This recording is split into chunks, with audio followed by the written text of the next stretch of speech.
আসসালামু আলাইকুম। নতুন একটি ভিডিওতে সবাইকে স্বাগতম। তো গত ক্লাসে আমরা সূচকের সূচক প্রথম অধ্যায়ের সূচকের সূচক অংশের 1.31 এবং 1.32 দেখেছি। তো এই 1.31 এবং 1.32 এই নাম্বারটা আলাদা হতে পারে, কারণ আমি গত ক্লাসের যে ভিডিওগুলো সেগুলো হচ্ছে তোমার 2023 সালের যে ম্যাথ বই সেখান থেকে আমি করেছিলাম। বাট আজকে থেকে আমি তোমাদেরকে ক্লাস 7-এর 2024 সালের ম্যাথ যে বইটা আছে সেই বই থেকে আমি সরাসরি তোমাদেরকে করাবো। ওকে, তো আজকে থেকে তোমাদের সমস্যা হবে না। তো ছক 1.33 এটা সূচক অংশের একটা ম্যাথ বা অঙ্ক। এটা তোমরা হচ্ছে পেজ 22-এ গেলে পাবা।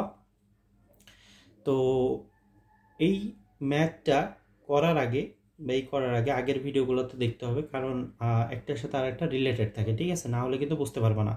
তো চলো শুরু করি। তো ছকে মূলত 5টা ঘর দেখতে পাচ্ছ। প্রথম ঘরটা হচ্ছে দিন, কি আছে এখানে? দিন নিয়ে আলোচনা করা হচ্ছে, ঠিক আছে। দ্বিতীয় ঘরটা কি দেখো, দ্বিতীয় ঘরটা হচ্ছে তোমার এখানে একজনের প্রাপ্ত ক্যান্ডি সংখ্যা বলা আছে। একজনের কি ক্যান্ডি সংখ্যা, প্রাপ্ত ক্যান্ডি সংখ্যা সম্পর্কে বলা আছে। তৃতীয় ঘরটা হচ্ছে একজনের প্রাপ্তি ক্যান্ডি সংখ্যার গুণাকার, অর্থাৎ এখানে আমাদের এইটা আর এটা সেম, শুধু পার্থক্য হচ্ছে এইটা সূচকীয় আকারে প্রকাশ করা আছে আর এটা তোমার গুণাকার আকারে প্রকাশ করতে হবে, অর্থাৎ গুণ করে করে প্রকাশ করতে হবে। চতুর্থ যে ঘরটা দেখতে পাচ্ছ এটা হচ্ছে দলের সকলের প্রাপ্ত ক্যান্ডি সংখ্যার গুণাকার, অর্থাৎ আমরা জানি যে আমরা কিন্তু প্রথম থেকে 5 জনের হিসাব করতেছিলাম। কয়জনার? 5 জনার। তো এই যে একটি দলে কয়জন সদস্য আছে? দলে হচ্ছে তোমার 5 জন সদস্য আছে। তো এই 5 জন সদস্যর কি করতে হবে? প্রাপ্ত ক্যান্ডিগুলোকে আমাদের কি করতে হবে? গুণাকার আকারে প্রকাশ করতে হবে, অর্থাৎ একজন যে পরিমাণে পায় সেটাই আমাদের পরপর 5 বার গুণ করতে হবে, ঠিক আছে? তো এইভাবে করে এই ঘরে প্রথম দিন, দ্বিতীয় দিন, তৃতীয় দিন, এইভাবে করে 5 দিনের আমরা হিসাব করব। তারপরে ঘরটা দেখো, তারপরে ঘরটাতে হচ্ছে তোমার এখানে হচ্ছে আমাদের যে সূচকীয় আকারে গুণফলটা দেখব। তো সূচকীয় আকারে গুণফলটা কি? যে এই যে আমরা যে এখানে গুণাকার আকারে প্রকাশ করলাম সেটাকে আবার আমাদের কি করতে হবে? সূচকীয় আকারে প্রকাশ করতে হবে। তো সূচকীয় আকার কি? সাধারণত আমরা জানি যে ধরো ভিত্তির উপরে যেটা থাকে সেটাকে আমরা সূচক বলে থাকি। মানে এই সংখ্যাটি এই উপরে সূচক যে কয়বার থাকবে সেই কয়বার এই সংখ্যাটি একে অপরের সাথে গুণ হবে। বুঝতে পারছো? তো সূচক মানে কি? মানে এই সূচকের উপরেও আর একটা সূচক আছে, এটাকে বলা হচ্ছে সূচকের সূচক, মানে এই সূচকেরও আর একটা সূচক আছে। তো সেই আকারে আমাদের প্রকাশ করতে হবে।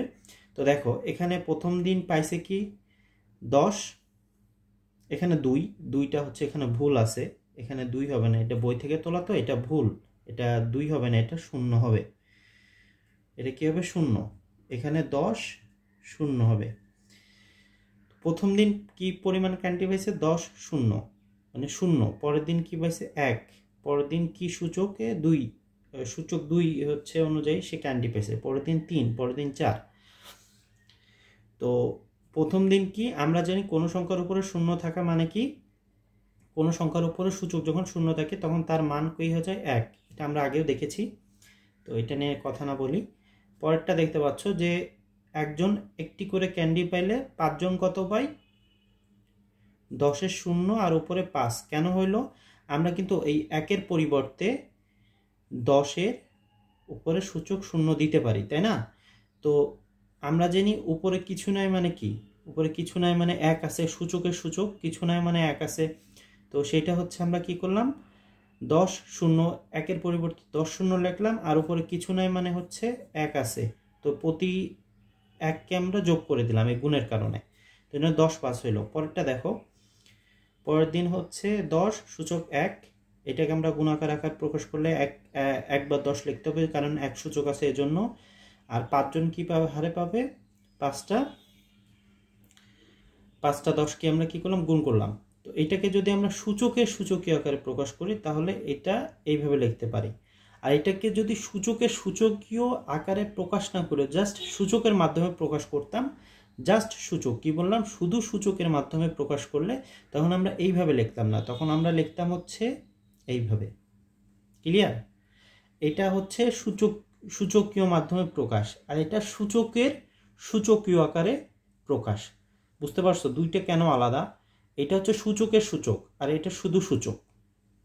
আচ্ছা, এটা আরো যখন আমরা করব তখন এটা সম্পর্কে আরো ডিটেলসে জানতে পারবো। তো পরেরটা দেখো, পরেরটা হচ্ছে তৃতীয় দিনে পাচ্ছে কি 10 উপরে সূচক 2। তো 2 বার মানে হচ্ছে 10 2বার লিখতে হবে। আর এই 10 সূচক 2 এই হারে প্রতি ব্যক্তি তৃতীয় দিনে কি পাচ্ছে, ক্যান্ডি পাচ্ছে। তার মানে 5 জন কত করে পাচ্ছে, 10 10 10 10। এটাকে যদি আমরা করি তো 10 প্রতি এই যে উপরে 2 গুলা যদি আমরা যোগ করে দিই তাহলে কি হচ্ছে, 10 2 হয়ে যাচ্ছে।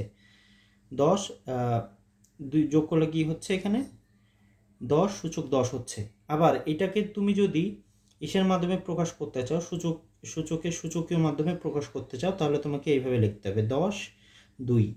আর উপরে কিছু নাই মানে কি, 1 আছে, কিছু নাই মানে কি 1 আছে। তো এই প্রতিটা 1 যদি তুমি যোগ করো, এই প্রতিটা 1 গুলো যদি তুমি যোগ করো তাহলে 5টা 1 যোগ করলে কত হয়, 5 হয়। 5 দিলাম। এটা হচ্ছে সূচকীয় সূচক। বুঝতে পারছো তো? পরেরটা খেয়াল করো, 10 কতবার আছে, 3 বার। তার মানে আমাদের 10 লিখতে হবে 3 বার। ঠিক আছে? এবার 10 3 একজন করে পায়, তার মানে 5 জন পাবে কত, 10 3 গুণ,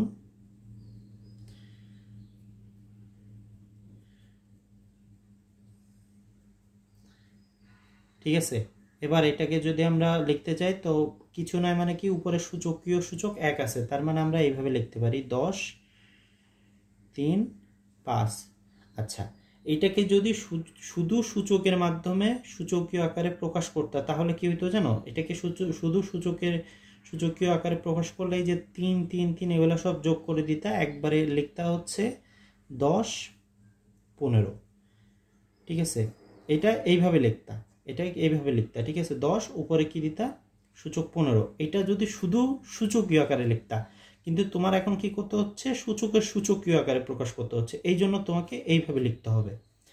আচ্ছা, 10 4 তার মানে কি, 10 হচ্ছে 4 বার গুণ হবে। আর এটাকে যেহেতু 5 জনের হিসাব করলে আমাদের 10 সূচক 4 5 বার গুণ করতে হবে।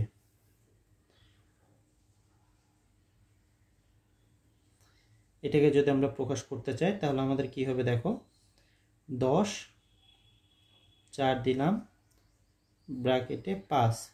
তো এটাকে যদি আমরা সূচকীয় আকারে প্রকাশ করতাম তাহলে সরাসরি 10 4টে 5 বার যে 4 আছে এটা যোগ করলে 20 হয়ে যেত, সরাসরি 20 লিখে দিতাম, কিন্তু লিখতে পারবো না। আই হোপ বুঝতে পারছো। আসলে এটা এই ম্যাথগুলা বারবার যত প্র্যাকটিস করবা তত ভালো বুঝতে পারবা। ঠিক আছে? দেখো, আচ্ছা এবার আমরা পরবর্তী যে ম্যাথটা আছে 1.34 সেটা দেখব।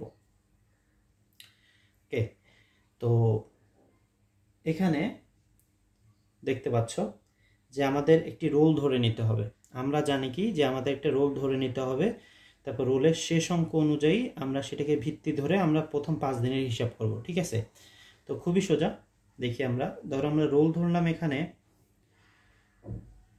3 ধরতে পারি, 13 ধরতে পারি, 23 ধরতে পারি, 33 ধরতে পারি, 43 ধরতে পারি, 53 ধরতে পারি।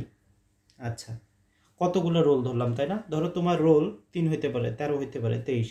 এবার প্রতিটা রোলের শেষ সংখ্যা কত, 3 না? তো আমরা রোলের 3 শেষ সংখ্যা কত ধরলাম, 3। এটা হচ্ছে আমাদের ভিত্তি। এবার প্রথম দিন আমাদের একজনের ক্যান্ডি সংখ্যা কত পেয়েছে, 1টি, বা আমরা এইভাবে লিখতে পারি 1টি বা 3 উপরে হচ্ছে সূচক 0।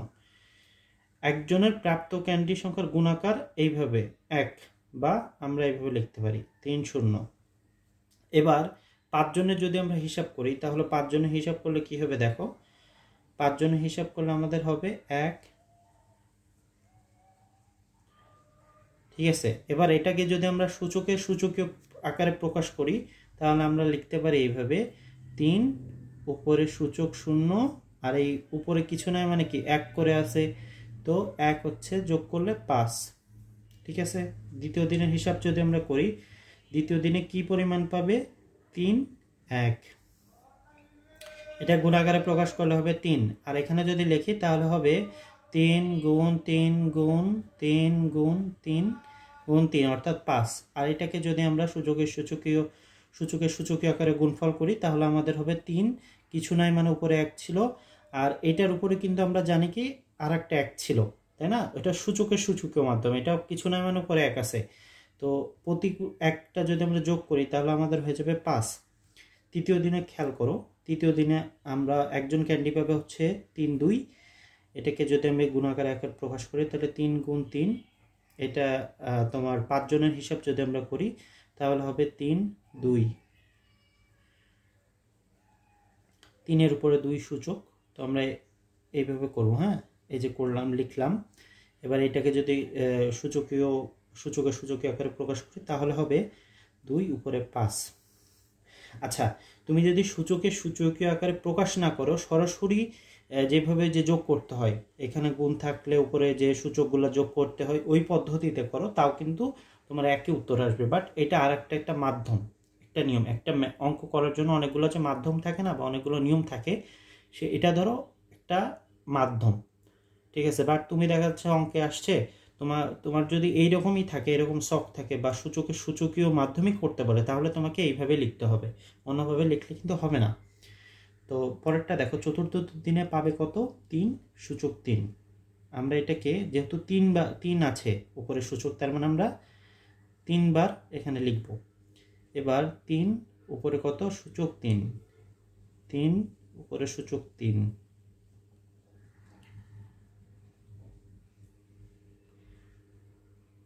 দিলাম।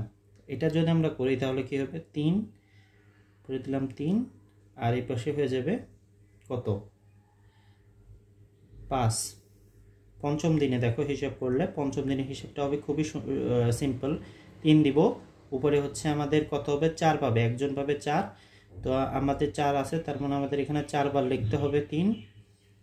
তারপরে হচ্ছে প্রতিদিন পাবে একজন, যেহেতু পাচ্ছে 3 সূচক 4, তার মানে 5 জনের হিসাবটা আমরা 5 বার গুণ করব, তাই তো 5 বার গুণ করলাম। আর এর উপরে কিছু নাই মানে কি উপরে 1 আছে, তাই তো। তো আমাদের এখানে লিখতে হবে যে 3 4, আর এখানে আমরা লিখব 5। একটা জিনিস তোমাদেরকে দেখাই,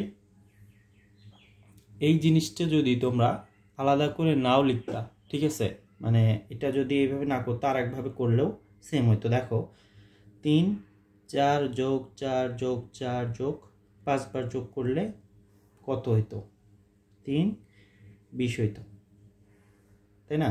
আবার এটা যদি করো তাহলে দেখো একই হবে। দেখো 3 4 গুণ 5 3 20, তাহলে দুটো মাধ্যমে কিন্তু একই উত্তর আসছে।